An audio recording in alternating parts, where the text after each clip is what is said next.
हाँ जी, नमस्कार, सत श्री अकाल, कैसे हो आप लोग?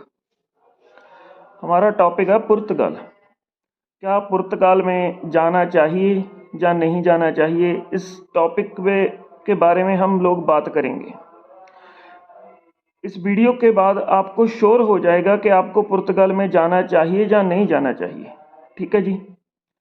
जब भी हम किसी कंट्री में सेटल होने के बारे में सोचते हैं तो हम दो तरीके से सोचते हैं। पहला तो कि बेनिफिट क्या है और दूसरा नुकसान क्या है।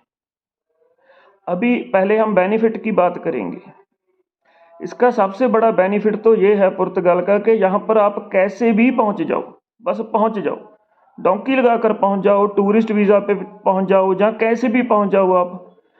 जैसे ही आप वहाँ पे पहुँच जाओगे आप बहुत आसानी से आपको पेपर मिल जाते हैं और आराम से आप बहुत आसानी से लीगल हो जाते हो।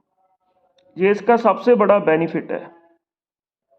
और इसमें जो रेजिडेंस परमिट है, जिसे हम कार्ड बोलते हैं, वो पहले 2 साल का मिलता है, फिर 3 साल का मिलता है और 5-6 साल के बाद आप सिटीजनशिप अप्लाई कर सकते हो, उसके लिए एलिजिबल हो जाते हो और आपको सीधा पासपोर्ट ही मिल जाता है।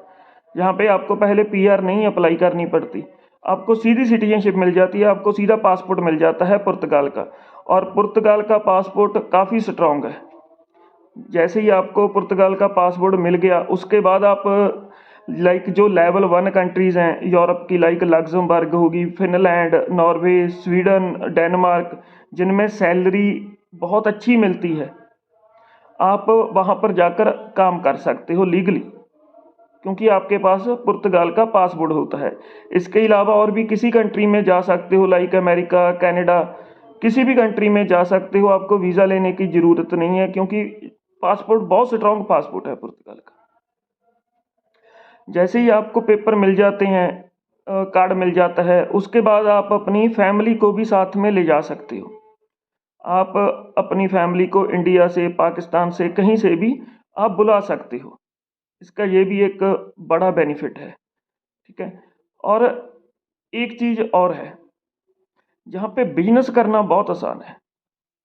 बिजनेस जब आप वहाँ पे बिजनेस करते हो तो गवर्नमेंट बहुत आपकी हेल्प करती है और आपको टैक्स में बेनिफिट्स देती है, और भी लोन आसानी से सैंक्शन हो जाते हैं, और भी गवर्नमेंट हर तरह से आपकी हेल्प करती है अगर आप वहाँ पे बिजनेस करना चाहते हो।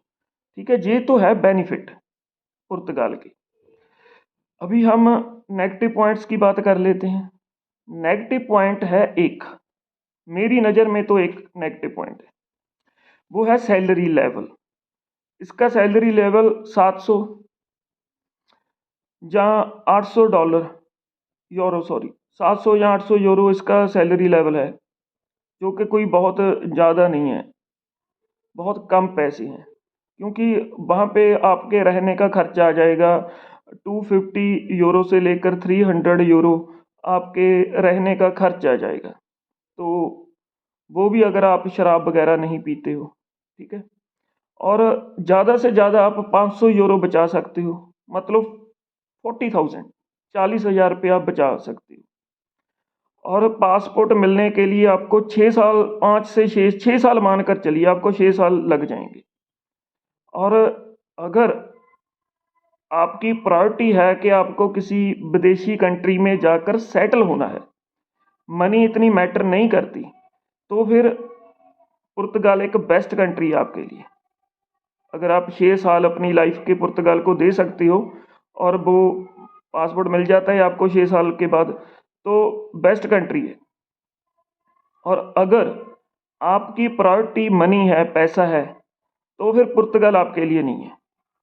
पुर्तगाल से अच्छा है, अगर आपको मनी चाहिए, पैसा चाहिए, तो आप यूके जाओ। ठीक है ना, जहाँ पे 2.5 से 3 लाख रुपया पर मंथ बन जाता है। जहाँ फिर आप कनाडा जाओ, ऑस्ट्रेलिया जाओ, इन कंट्रीज़ में जाओ जहाँ पर पैसे अच्छे बनते हैं। ठीक है। तो पुर्तगाल आपकी प्रायोरिटी पे नहीं होना चाहिए अगर आपका जो मतलब ज़रूरत है वो मनी है, क्योंकि पुर्तगाल आपकी ज़रूरत को पूरी नहीं कर पाएगा।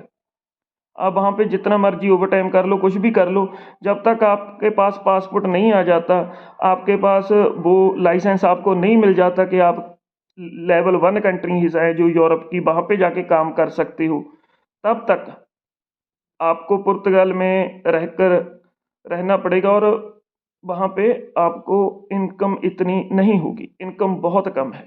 बस यही एक नेगेटिव पॉइंट है। ठीक है, आई होप आप समझ गए होंगे कि आपको जाना चाहिए या नहीं जाना चाहिए। ये डिपेंड करता है कि आपकी ज़रूरत क्या है, इस चीज़ पे डिपेंड करता है। आपको क्या चाहिए, पैसा चाहिए या सेटलमेंट चाहिए? पैसा तो बन जाता है, बाद में भी बन जाता है, बट 6 साल के बाद बनेगा, पहले नहीं बनेगा। ऑलराइट, तो चैनल को प्लीज़ सब्सक्राइब कर लीजिए, अपने दोस्तों के साथ शेयर कर दीजिए। इस चैनल पे हर तरह की वीडियो आपको मिलेगी। मेरा नाम जादविंदर सिंह है और पेशे से मैं वीज़ा फाइलिंग करता हूँ, वीज़ा फाइलिंग ऑफिसर हूँ। अगर आपको वीज़ा फाइलिंग के लिए कोई भी क्वेरी हो, आपका क्वेश्चन हो, तो वो मुझसे आप पूछ सकते हो। जहाँ किसी कंट्री के बारे में आपको जानकारी लेनी है कि वहाँ पे जाना चाहिए नहीं जाना चाहिए, और भी किसी भी तरह की आपकी वीज़ा के रिगार्डिंग, जहाँ किसी विदेशी कंट्री के रिगार्डिंग जहाँ पर जाकर आप सेटल होना चाहते हो, उसके बारे में अगर आपकी कोई भी क्वेरी है, कोई भी सवाल है, वो आप मुझसे कर सकते हो। Alright, bye bye, thank you.